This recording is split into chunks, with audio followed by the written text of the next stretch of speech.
যে যদি উনি ট্রু অ্যান্ড ফুল ডিসক্লোজ করেন তাহলে ট্রাইব্যুনাল তাকে ক্ষমা করে দিতে পারে। ক্ষমা তো মানে হলো যে একদমই ক্ষমা করে দেওয়া, কাউকে ক্ষমা করলে তো আর কিছু থাকে না। কিন্তু ট্রাইব্যুনাল আবার অবজারভেশনে বলেছেন যেহেতু এই অপরাধের নৃশংসতাটা খুবই মারাত্মক, এই জন্য উনি পুরোপুরি ক্ষমা না করে ওনার শাস্তি প্রদানের ক্ষেত্রে একটু লেন অ্যান্ড ভিউ নিয়েছেন। এইটা রায় প্রস্তুতি সাপেক্ষে, যে রায় তো কালকে প্রদান করা হয়েছে, এখন এই রায়ের কিছু অফিসিয়াল কার্যক্রম থাকে, সেগুলো সম্পন্ন হলেই রায়গুলো যথাযথ কর্তৃপক্ষের কাছে চলে যাবে। আরেকটা বিষয়, কিভাবে সরকার এটা করতে পারে, বা যেহেতু বাজেটটা কিভাবে হবে, প্রধানমন্ত্রী এবং সাবেক স্বরাষ্ট্রমন্ত্রীর সম্পর্কে বিষয়টা, এইটা এই ট্রাইব্যুনালের ইতিহাসে প্রথম এরকম কম্পেনসেশনের রায় প্রদান করা হয়েছে। এইটা আসলে আইনে যেটা বলা আছে সেটা হলো ট্রাইব্যুনালের সকল রায় গভর্নমেন্ট এক্সিকিউট করবে। এখন এই রায়ের কপি যখন ডিস্ট্রিক্ট ম্যাজিস্ট্রেটের কাছে যাবেন, ওনারা সিদ্ধান্ত নেবেন যে এর কোন অংশ ওনারা কিভাবে কার্যকর করবেন।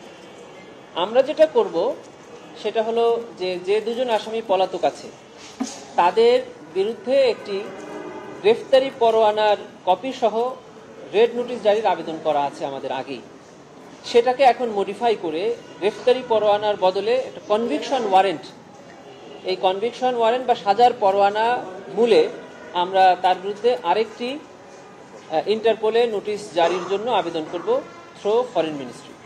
এটা আমরা করব এবং এটার কাজ অলরেডি আমরা শুরু করেছি। না, এটা প্রসিকিউশন করবে চিফ প্রসিকিউটর কার্যালয়ের পক্ষ থেকে, এটা ফরেন মিনিস্ট্রিকে পাঠানো হবে, ফরেন মিনিস্ট্রির মাধ্যমে এটা ইন্টারপোলে যাবে।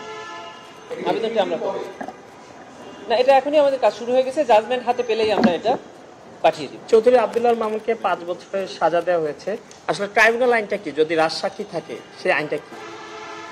এটা এই আইনের সেকশন 15-এ বলা আছে যে যদি উনি ট্রু অ্যান্ড ফুল ডিসক্লোজ করেন তাহলে ট্রাইব্যুনাল তাকে ক্ষমা করে দিতে পারে। ক্ষমা তো মানে হলো যে একদমই ক্ষমা করে দেওয়া, কাউকে ক্ষমা করলে তো আর কিছু থাকে না। কিন্তু ট্রাইব্যুনাল আবার অবজারভেশনে বলেছেন যেহেতু এই অপরাধের নৃশংসতাটা খুবই মারাত্মক, এই জন্য উনি পুরোপুরি ক্ষমা না করে ওনার শাস্তি প্রদানের ক্ষেত্রে একটু লেন অ্যান্ড ভিউ নিয়েছেন এবং যার কারণে তাকে 5 বছরের শাস্তি প্রদান করেন। এই পুরো আইনি যে কিয়াটা বলা যায় যে এটা কি ট্রাইব্যুনালেরই পুরোপুরি এখতিয়ার যে ক্ষমা করবে? আইনের ভাষাটা এরকমই যে ট্রাইব্যুনাল করতে পারেন, এরকম করা আছে যে করতে পারেন, যেহেতু এটা ট্রাইব্যুনাল এখতিয়ার যে এটা বেশিও করতে পারেন ও আংশিকও করতে পারেন।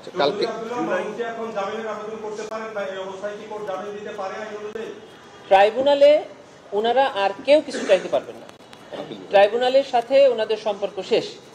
এখন ট্রাইব্যুনালের কাছে ওনারা শুধু এই মামলার সার্টিফাইড কপি চাইতে পারবেন, সাক্ষীর জবানবন্দি সার্টিফাইড কপি চাইতে পারবেন, বা যে সকল নথি আছে তাই চাইতে পারবেন। ওনাদের এখন যত চাওয়া সেটা আগামী 30 দিনের মধ্যে অ্যাপিলেট ডিভিশন, সেখানে গিয়ে ওনারা অ্যাপিল ফাইল করতে পারবেন, অ্যাপিল ফাইলিং অবস্থায় জামিন চাইতে পারবেন। আচ্ছা, কালকে আমরা দেখেছি যে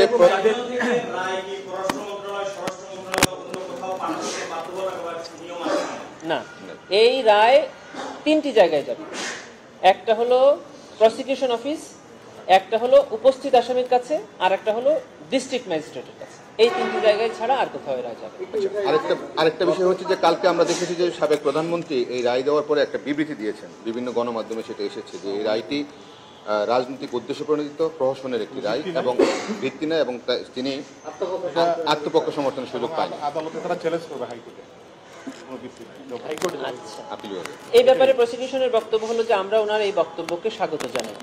তার মানে উনি এই রায় এবং এই প্রসিডিং সম্পর্কে জানতেন।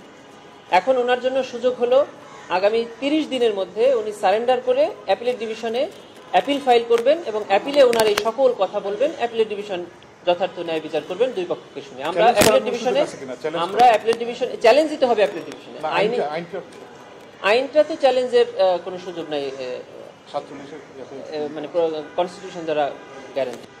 এইটা তো আইন সুযোগের যাবেন কেন? ওনার বিরুদ্ধে যে জাজমেন্টটা দেওয়া হয়েছে সেটা এখনো 29 দিন সময় আছে। আজকের দিন ধরলে 30 দিন সময় আছে ওনার অ্যাপিলেট ডিভিশনে ওনার রায়কে চ্যালেঞ্জ করা। উনি সেখানে যাক, প্রসিকিউশন তখন ওখানে গিয়ে সকল জবাব দিবে। কিন্তু ওনার এই বক্তব্যটাকে কিভাবে ব্যাখ্যা করছেন যে উনি যে বলছেন যে রাজনৈতিক উদ্দেশ্য প্রণোদিত, আসলে কি তাই হয়েছে? অবশ্যই না, কারণ আমাদের ট্রাইব্যুনালের বিচার এতই স্বচ্ছ হয়েছে যে আমরা চ্যালেঞ্জ দিয়েছি যে পৃথিবীর যে কোনো আদালতে এখানে যে মানের ডকুমেন্ট এবং এভিডেন্স দেওয়া হয়েছে সেটা যদি সেই সব আদালতে দেওয়া হয়, সকল চ্যালেঞ্জ উতরিয়ে যাবে এবং এখানে যে রায় প্রদান করা হয়েছে, যে শাস্তি দেওয়া হয়েছে, সেই শাস্তি ওখানেও দেওয়া হবে। এটা আমরা চ্যালেঞ্জ করেছি।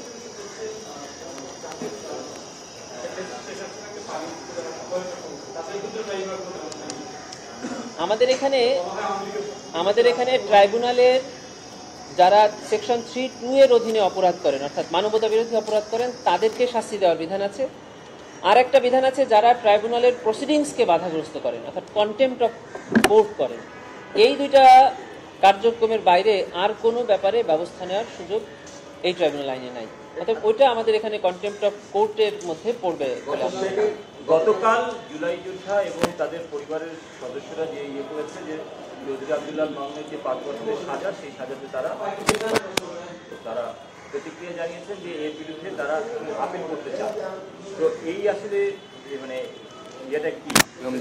আচ্ছা, আমাদের বিজ্ঞ চিফ প্রসিকিউটর স্যার প্রথম থেকে একটা কথা বলতেন যে আমরা ট্রাইব্যুনালে এমন একটি বিচার এবং এমন একটি প্রসিডিংসে অংশগ্রহণ করতে চাই যাতে দুপক্ষই বলবে ন্যায় বিচার হয়েছে, বাদী পক্ষ এবং ভিকটিমরাও বলবে ন্যায় বিচার হয়েছে এবং আসামি যারা আছে তারাও বলবে ন্যায় বিচার হয়েছে। এখানে চৌধুরী আব্দুল্লাহ আল মামুন সাহেব একজন আসামি, তার বিরুদ্ধে একটা শাস্তি প্রদান করা হয়েছে। এখন এই মামলায় 3টা পক্ষ অ্যাপিল করতে পারে। একটা হলো আসামি পক্ষ, একটা হলো প্রসিকিউশন, আর একটা হলো যারা মানে আরেকটা হলো গভর্নমেন্ট বা যারা কমপ্লেইনেন্ট এখানে বলা আছে। তো এরা যদি চায় আইন অনুযায়ী 30 দিনের মধ্যে অ্যাপিল ডিভিশনে যেতে পারবে।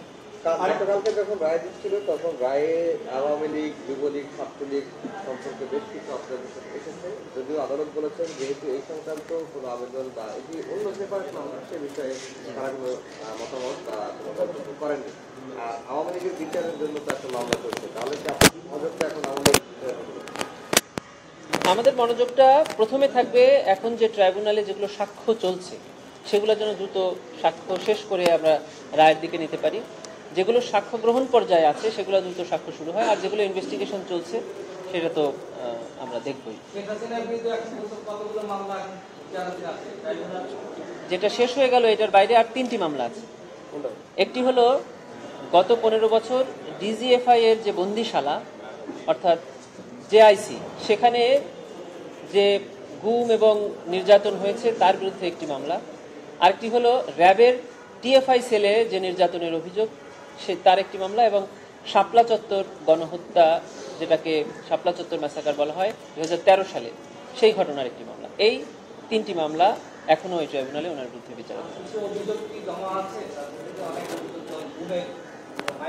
আর এক না, ওগুলো সব অলরেডি আপনি যেগুলো বলছেন সেগুলো অলরেডি ট্রাইব্যুনালে ফর্মাল চার্জ দাখিল হয়েছে, যেটা জেআইসি এবং টিএফআই এর মামলা আমরা বলি, সেগুলাই হলো আপনি যাদের নাম বলছেন সেই সকল ভিক্টিম একসাথে দিয়েছেন।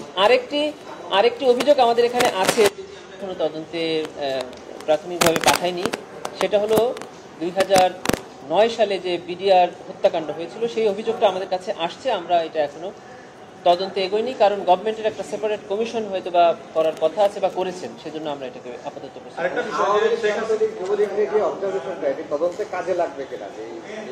নিশ্চয়ই উনি বলেছেন যে প্রসিকিউশনের পক্ষ থেকে আওয়ামী লীগ তার মানে আওয়ামী লীগ সংগঠনের বিরুদ্ধে ফর্মাল চার্জে আমরা আবেদন করেছিলাম। কোর্ট সাক্ষীর জবানবন্দিতে তার কিছু কিছু প্রাইমি ফেসি কেস পেয়েছেন, অবজারভেশনও দিয়েছেন, কিন্তু ওনারা কোনো ডিসিশন বা ওপিনিয়ন দেননি, কারণ যেহেতু এটা এই মামলার ইস্যু না, এটা বলেছে। আরেকটা বিষয় যে ধরেন একটু লাস্ট প্রশ্ন, যে শেখ হাসিনা 30 দিনের মধ্যে যদি না আসেন, ধরেন 3 মাস পরে যদি আসেন, সেই ক্ষেত্রে আপিলের বা ইয়ের নিয়মটা কি হবে? আচ্ছা, আমাদের দেশে ক্রিমিনাল জাস্টিস সিস্টেমে 2টি সিস্টেম। একটা হলো যে সকল আইনে অ্যাপিলের সময়সীমা বর্ণনা করা নাই, সেই সকল আইনের অ্যাপিলের সময়সীমাটা নির্ধারণ হয় তামাদি আইন অনুযায়ী। তামাদি আইন অনুযায়ী যে সকল অ্যাপিলের সময় নির্ধারণ হয়, সেখানে অ্যাপিলের টাইম পার হলেও তামাদি আইনের 5 ধারায় এই ডিলেটা কন্ডোনেশনের সুযোগ আছে। অর্থাৎ পেনাল কোডে যদি কাউকে শাস্তি প্রদান করা হয়, সে মানে নির্ধারিত সময়ে আপিল না করলেও পরবর্তীতে এসে আপিল এই তামাদি মওকুফের আবেদন করতে পারে। কিন্তু স্পেশাল লগুলোতে যেখানে তামাদির সময়টা ওই আইনের মধ্যেই বলা আছে অ্যাপিল ফাইলিংয়ের, এই পিরিয়ডটা পার হলে আর এই ডিলে কন্ডোনেশনের কোনো সুযোগ নেই। অর্থাৎ এই 30 দিন পার হয়ে গেলে এই 30 দিনের পরবর্তী যে অতিরিক্ত দিনগুলো সেগুলো ক্ষমা করার আবেদনেরই আর কোনো সুযোগ নেই। গভর্নমেন্ট এটি তখন কার্যকর করবে। তার মানে কি তখন ট্রাইব্যুনালের রায়টাই কার্যকর করে দেওয়া হবে? আইন অনুযায়ী তাই হবে। 30 দিন পার হয়ে গেলে তারা গ্রেফতার হলে রায় কার্যকর কিন্তু তারা যদি এপিল করে, আপিল বিভাগকে সুযোগ নাই, তারা ইচ্ছে করলে এটা হলো নিতে পারে। অ্যাপিলেট ডিভিশনের একটা অথরিটি আছে কমপ্লিট জাস্টিস করা, আইনে নাই কিন্তু ওনারা কমপ্লিট 104 জাস্টিসের জন্য এটা করলেও করতে পারেন, কিন্তু আইনে পরিষ্কার করা আছে যে যদি কোনো স্পেশাল লয়ে অ্যাপিলের সময়সীমা নির্ধারণ করা থাকে ওইটা পার হয়ে গেলে আর এই সময় মওকুফ করা হবে। 104 ইচ্ছা করলে নিতেও পারে যদি তারা। কমপ্লিট জাস্টিস সেটা আলাদা। ঠিক আছে।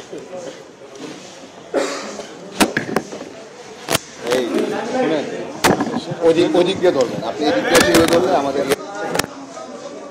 ইয়ে ধরে